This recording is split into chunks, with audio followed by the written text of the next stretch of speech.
Hi there, welcome to Freeworld Heads Up this week. Sanjoy and I will be taking you through this week, and we've got Ailsa back in the office, so we'll be going through a couple of our products again, the Flames and the Brazils, doing a kind of handover market report, so stay tuned for that this week as well.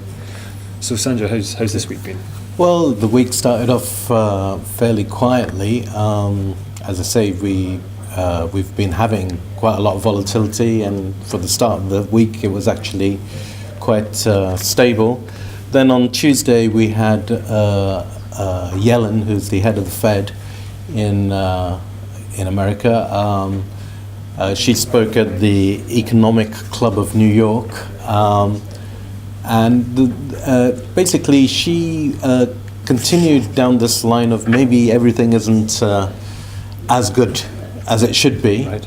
That global uncertainty in terms of factors such as the oil price, the growth or lack of it in China, which of course these two things are related.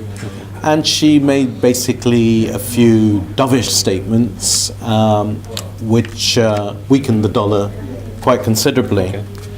We had some quite good figures from Euroland. The Euro-German Consumer Price Index was 0.3% up rather than the 0.1% which was expected.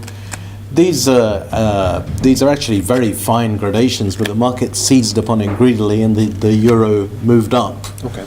So we got into the kind of 113 top ends of the 113s for that, and then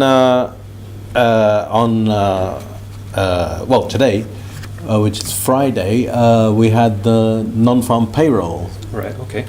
What's that? I normally think I'm quite up to date with Right. terminology, but what is the non-farmer payroll? Then what is it actually all about? Well, it's a measure of how many more jobs, how many more payrolls there are in the American economy. Okay. Once you take out farm workers, once you take out government workers, once you take out people who are working on sort of charitable activity. Okay.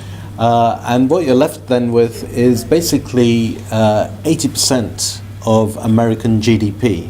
Right. So, you know, when and we talk about the change in the number rather than the number itself. Mm-hmm. And typically, if to 110,000 or 290,000 we had at one point, new figures are added to the payroll. Okay. Then it's seen as a very positive figure, and this number is a major driver of speculators and people in the. Right. It's just like a sort of barometer that people know is going to be changed. Everybody winds up to it. So it's quite an important figure in terms of gauging the American. Well, that's right. Yeah. Of course, this is the number which is added to the payroll. Last time we had this number, what was disturbing was that the overall wages hadn't increased so much, right? Okay. So it comes with a whole raft of other numbers, but people tend to focus on the core figure, and the predicted figure was 205,000, and actually came out at 1:30 today at 215. So it was a bullish number, though American overall unemployment went from 4.9 to 5%. So I don't know what that shows you. There's a lot of unemployed farm workers, I guess.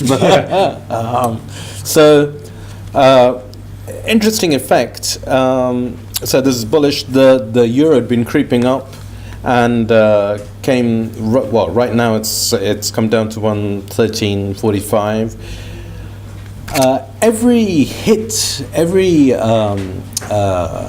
bit of dollar strength seems to affect the sterling more. Sterling was the whipping boy at the moment. Yeah. And so whilst euro has come down about a cent, sterling is down about 2 cents. Right. And trading at 141.75 at the moment. Exaggerated downwards movement on sterling. Why is that? Well, UK economy seems to be doing all pretty fine, but earlier we had some figures that the trade deficit, the deficit has gone up more than ever. Right. So basically, we're spending more money than we should be. Let's see. Overall, the picture still remains with Brexit pushing things down. It seems like it's going to be here for the foreseeable future, certainly until June at least. But certainly the last 2 Fridays, we've written quite a lot of business. Demand doesn't seem to be... demand seems stronger now than it did, say, in the middle or the start of March. People are coming along and booking their contracts. Of course, quite a few commodity prices, notably almonds, are a long way down, so maybe that makes up for the currency. But it's almost as if we've got used to bumping along the bottom, you know. I still feel that maybe the next step is back up. We haven't heard very much about Brexit, but we've had a number of statements about,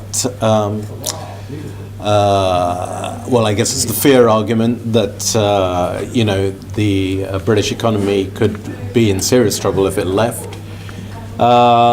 There seems to be more of, in the balance in the media, there seem to be more anti-Brexit reports than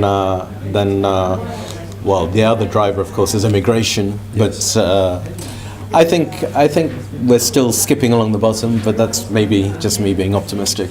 Well, we'll find out. That's the beauty. Nobody really knows. That's the beauty, but you'll find out. Yeah. Right, thank you very much. And as I said earlier, we've got Ailsa coming on with a couple of reports about Brazils and raisins, so follow the channel for that. And speak to you soon.